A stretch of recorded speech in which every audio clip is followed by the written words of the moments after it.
ดีสบายดีท่านผู้ชมวันนี้เราจะพาท่านผู้ชมไปอ่า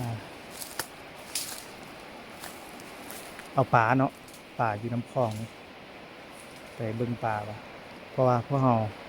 ได้นัดกับพวกเขาหนึ่งอยู่นี่เนาะที่เราที่เพิ่นนั่นน่ะหลอดท้าพวกเราลงไปเพราะว่าเมื่อคืนนี้เพิ่นก็ได้มานอนอยู่พี่มืดคืนแล้วเพื่อดักปลา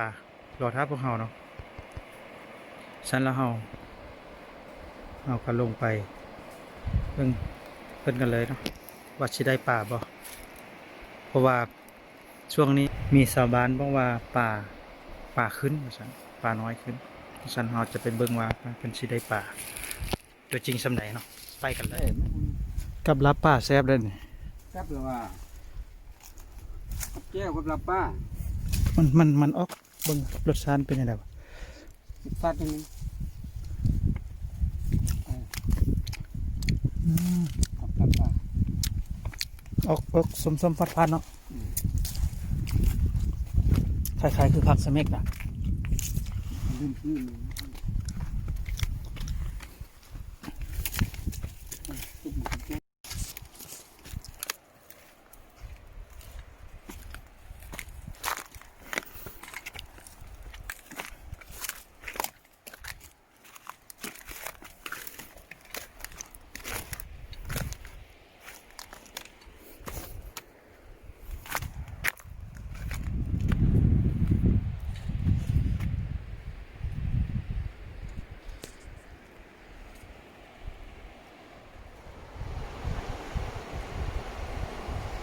นี่ท่านผู้ชมเราก็มาฮอดแล้ว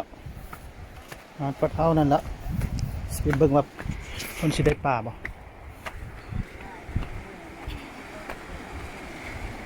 โอ้ได้บ่บ่ขึ้นว่ะ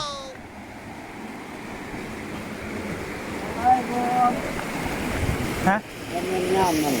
ได้กระโตก โอ้ปลาน้อยก็บ่ได้เนาะ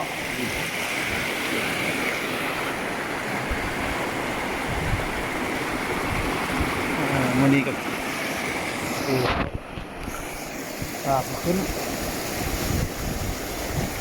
ขึ้นเลยโอ้ขึ้นร้อน อ๋อ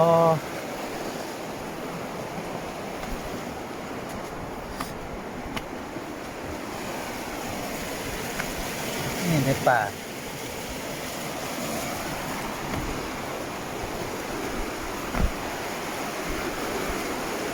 โอ้ได้ป่าน้อยนึงเนาะ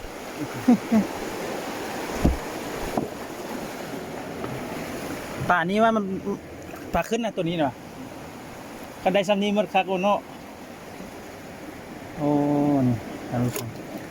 ได้ป่าปากนี่ป่านี่ตัวน้อยตำมางบ่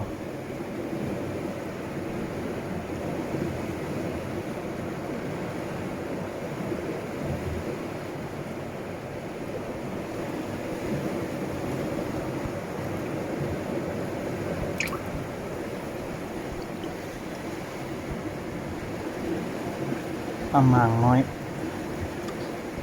เดี๋ยวเราสิเอาปลาตัวน้อยนี่ไปปล่อยเนาะเพราะว่าสิให้มันเกิดแม่ลูกต่อไปเพราะตัวน้อยเขาจะบ่กิน ฝั่งนั้นก็กว้างเลยเนาะบ่มีบ่เอาเบิ่งซิเด้มันขึ้นมามันดีดขึ้นมาป่าน่ะ โอ้ อ๋อ ขึ้นมาเรียกกัน มันเลื่อมเนาะเพราะว่าปลาขึ้นมาป่ามันจะเลื่อมทีนี้มันขึ้นก็สิพวงแห่ลงนี่เลื่อมตามแคมมันจะขึ้นตามแคมเนาะมันจะพวงแห่ครับมื้อนี้คือว่าปลาขึ้นฝั่งนั้นจะมีคนพวงแห่